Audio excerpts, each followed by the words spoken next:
بسم اللہ الرحمن الرحیم۔ السلام علیکم ورحمۃ اللہ۔ امید کرتا ہوں آپ سب خیریت سے ہوں گے۔ میں ہوں کاشف محمود، اور آج کی ویڈیو میں آپ کو ایک مختصر سا عمل بتا رہا ہوں۔ وہ قرآن پاک کی ایک سورہ مبارکہ کی عمل ہے، اور اس کے سب سے پہلے عمل کی شرائط عرض کر دوں۔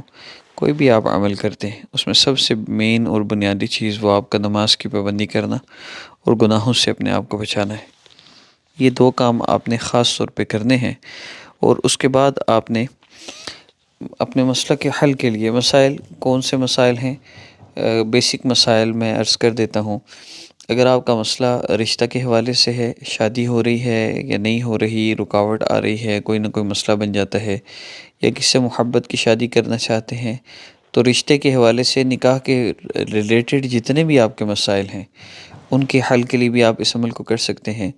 شوہر کی طرف سے مسئلہ ہے یا بیوی کی طرف سے مسئلہ ہے یا سسرال والوں کی طرف سے مسئلہ ہے، تو اس کے لیے بھی آپ اس عمل کو کر سکتے ہیں۔ اس کے علاوہ اولاد کا مسئلہ ہے، مس کیریج ہو جاتا ہے، یا اولاد پریگننسی ہی نہیں ہوتی، یا اس کے علاوہ کوئی بھی مسئلہ ہے، تو اللہ رب العزت سے اس مسئلہ کے لیے بھی آپ اس عمل کو کر کے دعا کریں گے۔ اور اس کے علاوہ اگر آپ کی کوئی مراد ہے، کوئی ایسی حاجت ہے جو پوری نہیں ہو رہی، آپ اس کے لیے بھی عمل کر سکتے ہیں۔ عمل کی ترتیب بہت آسان ہے۔ آپ نے 2 رکعت نفل حاجت کی نیت سے پڑھنے ہیں، اور اس کے بعد آپ نے قرآن پاک کی سورہ مبارکہ پڑھنی ہے، اور اگر مخصوص ایام میں ہیں تو پھر اس عمل کو آپ نہیں کر سکتے۔ پھر آپ اللہ رب العزت کے 2 اسماء مبارکہ پڑھیں گے، میں وہ بھی بتا دیتا ہوں۔ 30ویں پارے کی پہلی صورت ہے سورہ نبا۔ آپ نے اس سورہ مبارکہ کو عصر کی نماز کے بعد پڑھنا ہے۔ اگر ایام میں ہیں اس کو سن لیجئے۔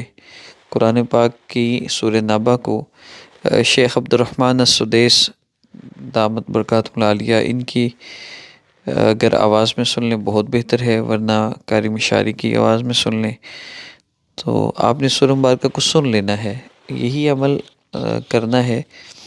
اور نفل پڑھے، نفل پڑھنے کے بعد اس سورہ مبارکہ کو پڑھا، اگر نماز نہیں پڑھنی تو اس سورہ مبارکہ کو سنا۔